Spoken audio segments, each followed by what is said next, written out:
You know, we've all been there, staring down a rule that just feels totally pointless, like a roadblock put there just for you. But what if that roadblock is actually a signpost?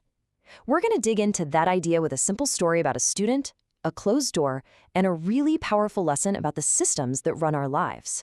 So let's meet Anna. She's an international student, and she's just starting at a new university in a totally new country. She's excited, sure, but also probably a little overwhelmed, just trying to figure everything out. And almost immediately, she hits a snag. A digital wall, basically. She can't get into the school's online system, which means she has no idea what her classes are. For any student, that's a recipe for instant stress, right? That feeling of being locked out, I think we all know what that's like. But this little tech issue is about to lead to a much bigger, much more human problem.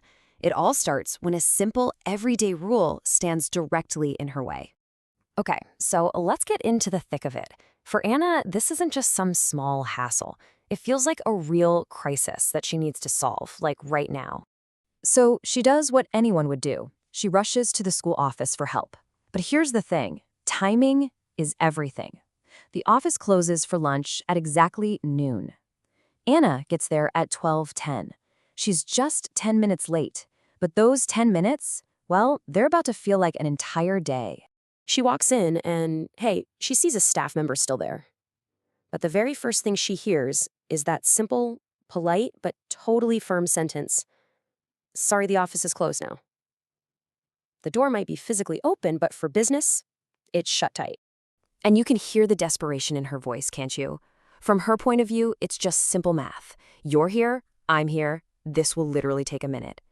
She's hoping, pleading really, that her urgent problem can just bend the rules a tiny bit. But the reply she gets isn't about her 1 minute. Oh no, it's about something way bigger. This is the system. Those three words just hang in the air, feeling so cold and final. The rule isn't a guideline, it's the bedrock of how things work. So for Anna, this isn't a system. It's a wall.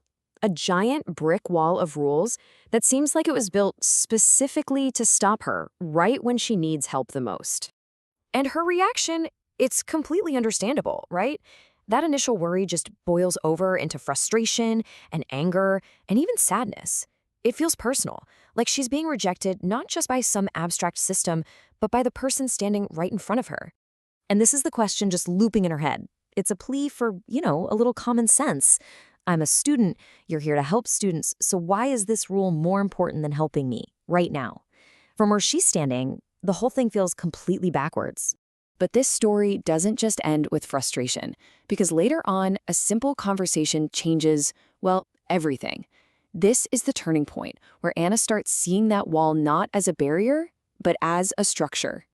Her friend gives her that crucial outside perspective. The friend doesn't just see one student and one staff member. They see the whole picture. Thousands of other students who all need help, and a team of staff who have to manage all of that somehow. And this slide gets to the absolute heart of it. On one hand, you've got Anna's view. The rule is against me. It feels personal. But from the system's perspective, the rules are there to help everyone. I mean, think about it.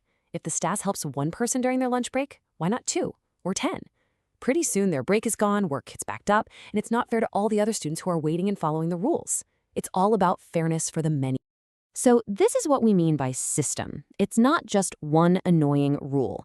It's a whole web of rules and procedures, all working together to help a lot of people fairly and efficiently. It's basically organized to prevent total chaos.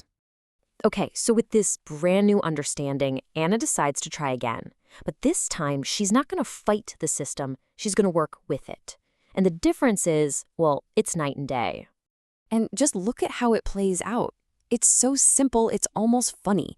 She shows up on time, she waits her turn like everyone else, and that huge, stressful problem from yesterday, it's completely fixed in 5 minutes. Flat. The system, when you use it the way it was designed, was actually super efficient.